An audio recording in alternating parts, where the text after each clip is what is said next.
sharing conversations with storytellers. That's what we do. We share conversations with those that are creating the stories. Arrow.net, ARROE.net. We are unplugged and totally uncut with Tashie, Bhuiyan. I'm good, thank you. How are you? Fantastic, and I love your energy. That just shows you right there that you put the power inside that writing instrument. That's what I'm trying to do, trying to make it happen. I got to tell you, you really inspire me in the way that this story came together, because I'm a stream thinker and I believe in freeform writing. An experience that you had with Tom Holland is why this book even exists. Yeah. 17-year-old me was like, this would be a dope book idea, and 23-year-old me made it happen. So what finally got you to grow in that direction? Was it something that was just planted in your heart and you're going, okay, I'll get to it, and then when it started to happen, it unwound? That's exactly it. I was always like, I loved writing since I was like little, and I've, taken to it with so much gusto, but I didn't like seriously consider like being like a serious, well, it's not that I didn't consider it, I just didn't think it was possible until I was in college, and I was like, maybe I could do this. Like, I wanted to do this my whole life. Like, what am I waiting for? Like, what can it hurt to try now? And so I gave it a whack, and I somehow got a book deal. So we're here now.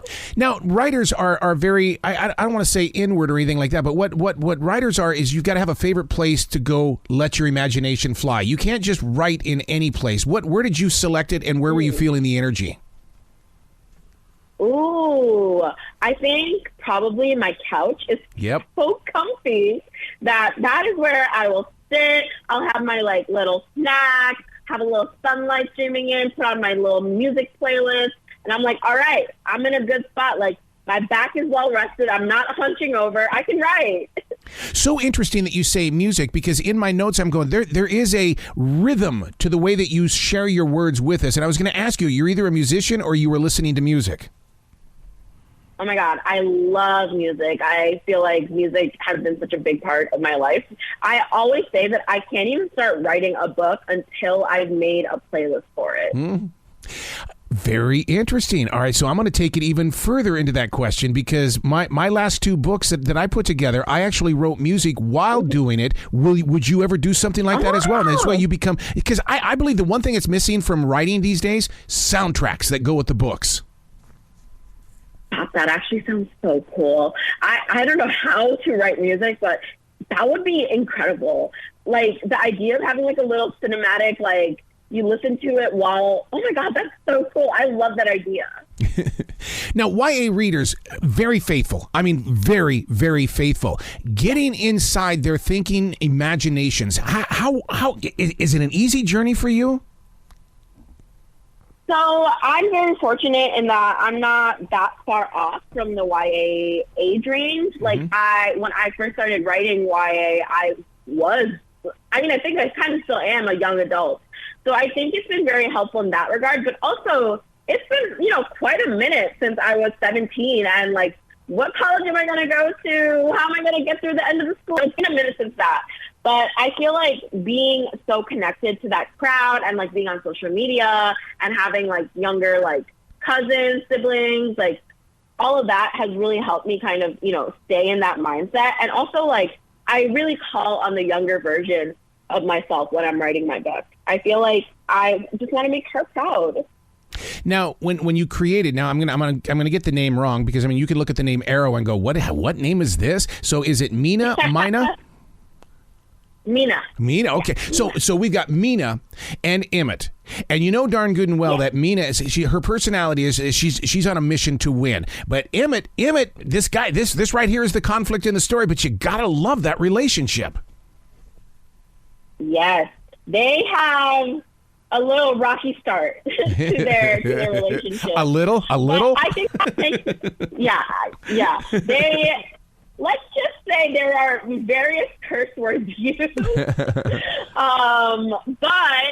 that's what makes it even more fun when they realize they both need each other to like get through like whatever they have to do. Like Mina's about to enter a film competition and Emmitt's about to enter a photography contest, and neither can really do it without the other's help. So it's like, what do I do now? Like, I literally can't stand this person, but I also need their help. So I guess we'll make it work. It's not like we're going to fall in love. Well, you put your readers right there in something that they probably face in their own life, where it's like, okay, if winning, if it's big in my life, is it worth losing? And how many people, I know people are going to react to this, that they have been in that same exact place. Yeah. It's like a lot of times, like, you want to follow your dreams so bad that, like, you'll do anything for it. And I think that's something you really see in the arts a lot too, like being willing to like do anything to pursue this dream of yours. And so it just makes sense for both Mina and Emmitt to be both like in the humanities, Mina obviously in film and Emmitt also technically in film, but also in photography. And for both of them to have this like shared passion that brings them together. Don't you also in a very neat way open the door for your readers to say, hey, yes to their creativity? Because I mean, you know, the thing about being a creative person is it's a magnet to collect other creative people, and we all get together and relate with our journeys. Yeah, I hope it does. That would be so great if it like, especially like, I hope everyone of all ages reads my book, but to know that like, you know, young teenagers who are so like, you know, impressionable, like they're at such a like growing period of their lives, like to know that I could have made an impact on them is just so rewarding. But you know, Tashie, as we get closer and closer to the summer months, it's not going to be just YA readers picking up this book.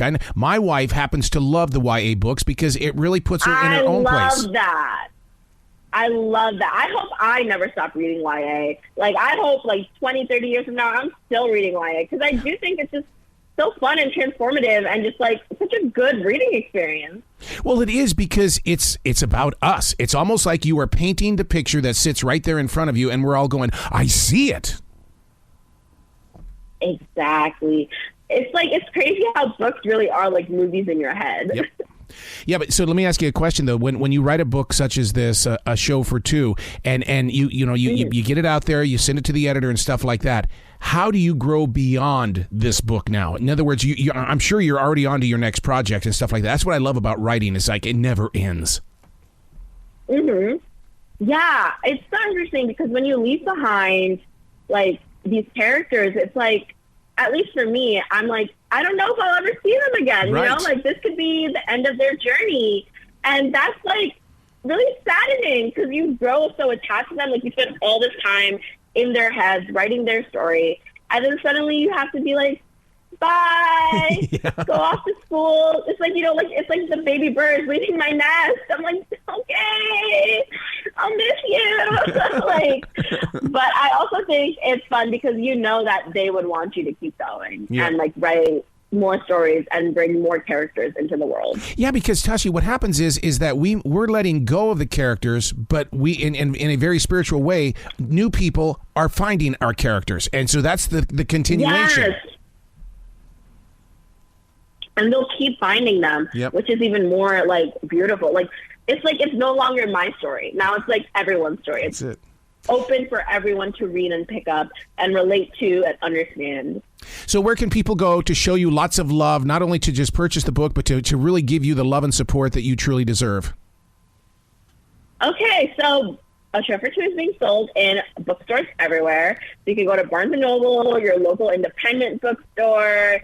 You can go to like Amazon. You can go to Walmart or Target.com. Excellent. Like it's basically everywhere, which is really, really cool. And if you want to find me on social media, you can just search my name, Tashie Bhuiyan, on Instagram, TikTok, or Twitter. You're so in touch. You got to come back to this show anytime in the future, Tashie. The door is going to be open for you. Oh, my God. I would be so honored. Excellent. Well, you be brilliant today talking with everybody about your story, okay? Thank you. I will try my best.